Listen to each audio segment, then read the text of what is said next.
You just want to sin. You just want to sin? Me? Little old me? Here to spill the beans on divine non-existence, just craving a good old-fashioned sin? Honestly, every time I hear it, I have to fight the urge to burst into maniacal laughter because the sheer unadulterated ignorance of that statement is a comedy goldmine. It's like accusing a fish of wanting to climb a tree. The fundamental premise is so utterly flawed, it makes my brain do a little happy dance of logical superiority. Let's break this down, shall we? Because apparently some people need a dictionary, a logic textbook, and maybe a strong cup of coffee to grasp this concept. Now, here is sin commonly defined, right? Let's go straight to the source, or at least the prevailing understanding. Sin is commonly defined as disobeying God in some way or form. Got that? It's all about God's rules. God said, don't touch that cookie jar. And you, little rebel, went for the chocolate chip. That's sin, baby. It requires a divine authority figure, a cosmic rule maker, a celestial landlord with a very specific lease agreement. So here's the kicker, the mic drop, the fundamental logical fallacy that turns their accusation into pure comedic genius. If there is no God, then there is no such thing as sin. Slowly, let it marinate in your brain. If there's no divine being issuing commands, then there's no one to disobey. It's like saying I've committed a fashion faux pas by not wearing a purple polka-dotted turban to a meeting that doesn't exist. There's no rule. There's no meeting. Therefore, there's no faux pas. My fashion choices remain impeccable. Now, does this mean atheists are raging psychopaths running around doing whatever the heck they want? Of course not. We're not chaotic evil just because we don't believe in a sky daddy. We absolutely recognize there can be such things as good and bad, and guess what? We evaluate actions based on, I don't know, things like societal well-being, personal growth, empathy, philosophical principles, not hurting other people, and, not being a total jerk. We call those ethics or morality. They exist independently of a divine decree. Weird, right? It's almost like humans are capable of complex thought without the threat of eternal damnation looming over their heads. Who knew? So, back to the Christian phrase, you just want to sin. When someone leaves Christianity and no longer believes in a divine being, thus turning atheist, they're often hit with this gem. But here's the beautiful, hilarious irony. If we atheists want to sin, we wouldn't be atheists. Because to an atheist, as we just established, there is no God. Therefore, there is no such thing as sin. How can an atheist sin within the definition of disobeying God when they don't believe God exists? It's a nonsensical statement, a word salad that makes zero logical sense. Once again, if no God exists, then there is no such thing as sin. There is good and bad. So an atheist doesn't believe in sinning, and therefore the atheist cannot sin by the very definition provided. It's like trying to get arrested for jaywalking in a town that has no roads. Good luck with that. However, the Christian who believes in a divine being, the biblical God, can indeed sin, because they believe in a God who proclaims sin is to disobey him, to disobey God's will. They have a rule book. They have a divine boss. They have the potential to be disobedient. So an atheist doesn't seek to sin because there is no such thing. But a Christian does have the ability to sin because they believe in a God whom they could disobey at any time. The irony, my friends, is thicker than a biblical plague of locusts. Given this widely accepted definition of sin, the atheist who believes they do not commit sin, because without a God to disobey there is no sin, is perfectly consistent. Therefore, Christians can be held guilty of a sin because they believe one exists. But they should absolutely not claim that the atheist just wants to sin, when atheists, especially as ex-Christians, do not believe in a God. They do not believe in sin. And therefore, the idea of wanting to sin is utterly void. It's like accusing me of wanting to ride a unicorn to the moon. First, no, I don't. Second, unicorns aren't real. Now, let me quote a phrase Steven Weinberg once said. It's quite popular. You've even heard Christopher Hitchens use it once. With or without religion, you would have good people doing good things and evil people doing evil things.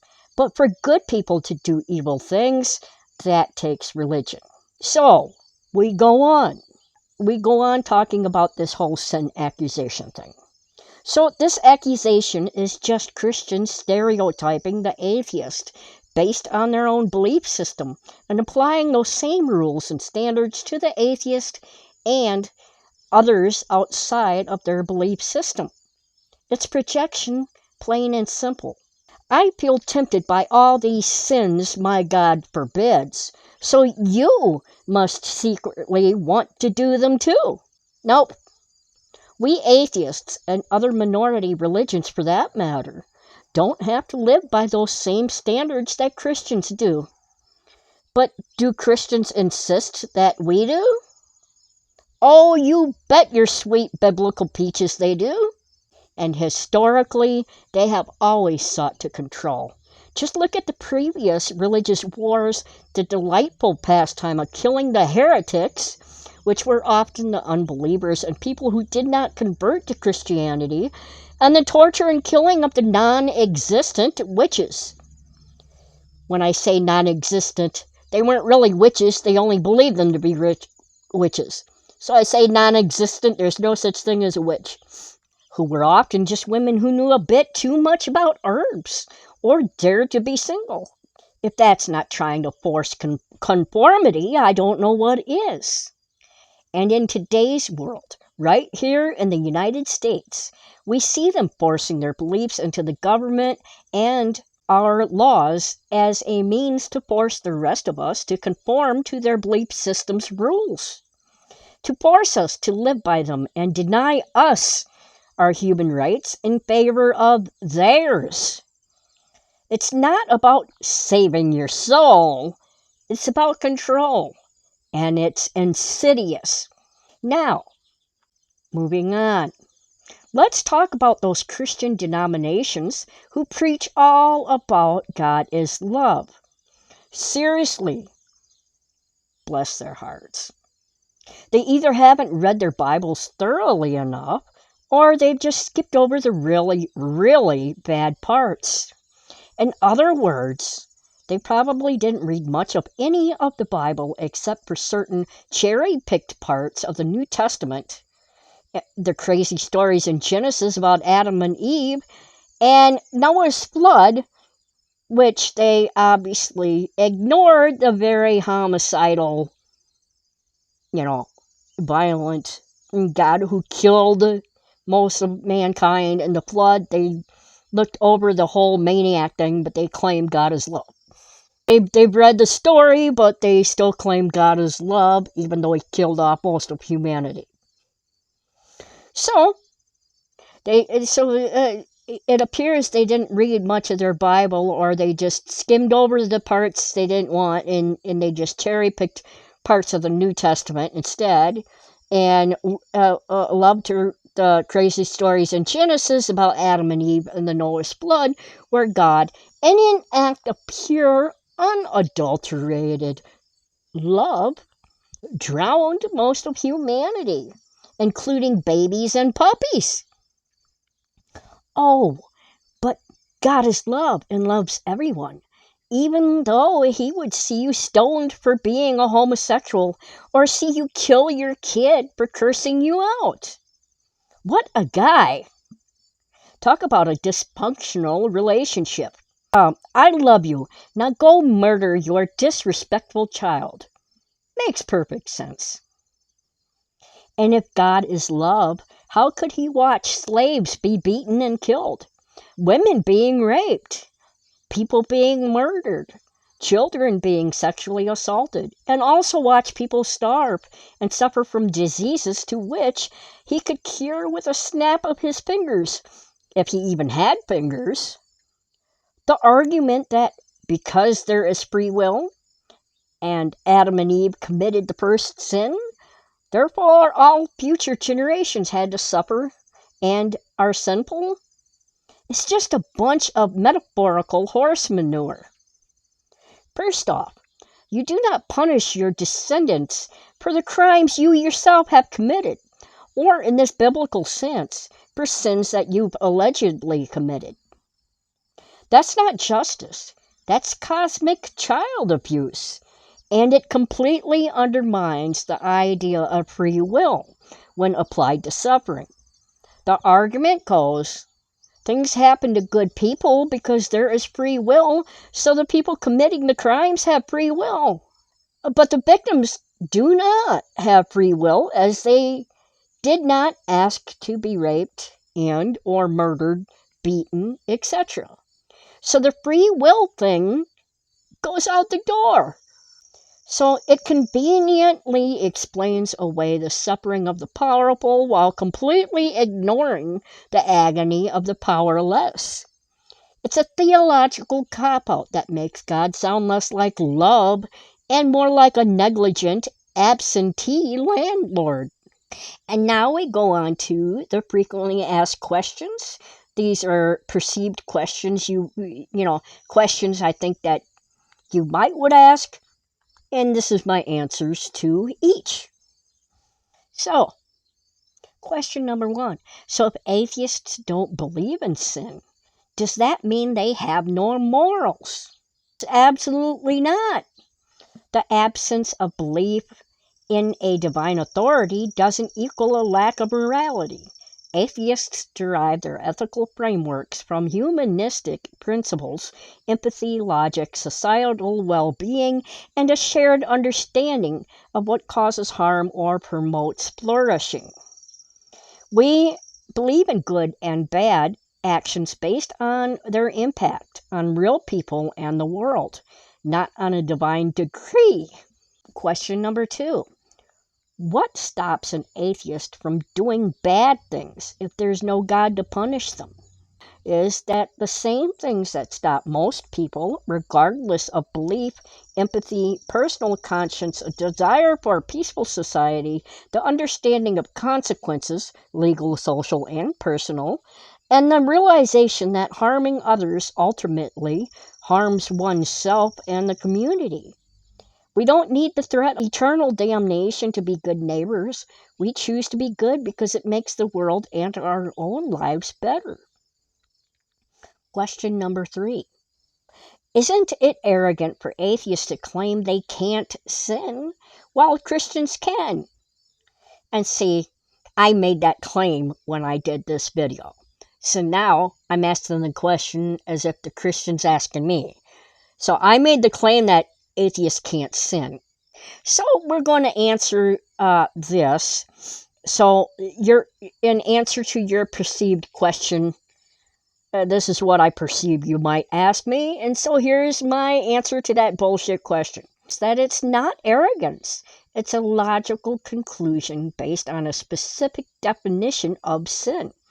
If sin is defined as disobeying God and one does not believe in God, then by that very definition, they cannot commit sin. It's not a claim of moral superiority, but a statement about the applicability of a religious concept to a non-religious worldview. Christians, by their own belief system, acknowledge the existence of God and therefore the possibility of disobeying Him. Question number 4. Why do Christians say you just want to sin? To atheists, then, answers that it often comes from a place of projecting their own internal struggles and assumptions. For many religious individuals, the concept of good is intrinsically tied to God's commands. They might assume that without a divine rule book and the threat of eternal consequences, people would naturally choose to act selfishly or badly. They struggle to conceive of morality existing outside their specific religious framework, leading them to believe that atheists are motivated by a desire to escape moral obligations they find inconvenient. So in ending this today, let's wrap this up, shall we? From my perspective, there is no God, thus there is no sin. It's that simple. It's logical. It's consistent. And even if there was a God out there somewhere, based on how he is portrayed in the Bible that Christians love so much, he's less a divine creator and more psychotic homicidal maniac with a serious anger management problem and a penchant for drowning indiscriminately. Why would I want to disobey that guy? I probably just want to stay as far away as possible. So next time someone tells you, you just want to sin, smile sweetly, nod, and then explain to them, very patiently, that you physically cannot by definition. And then maybe suggest they read a dictionary or the Bible thoroughly. What do you think about this whole you just want to sin accusation? Have you heard it? I'm sure you have, plenty of times. How do you respond? What's the most illogical thing someone has said to you about your atheism? Let me know your thoughts, your frustrations, and your hilarious counter-arguments in the comments below. Let's keep this conversation going and enlighten the masses, one logical step at a time. And hey, if you enjoyed this little rant, don't forget to like, subscribe, and hit that notification bell so you don't miss my next dive into the absurdities of religious claims. This is Kim McPhail, the Kim McPhail Podcast. I hope you enjoyed today's episode. I look forward to the next time we talk. See you again the next time. Thanks for watching, and bye.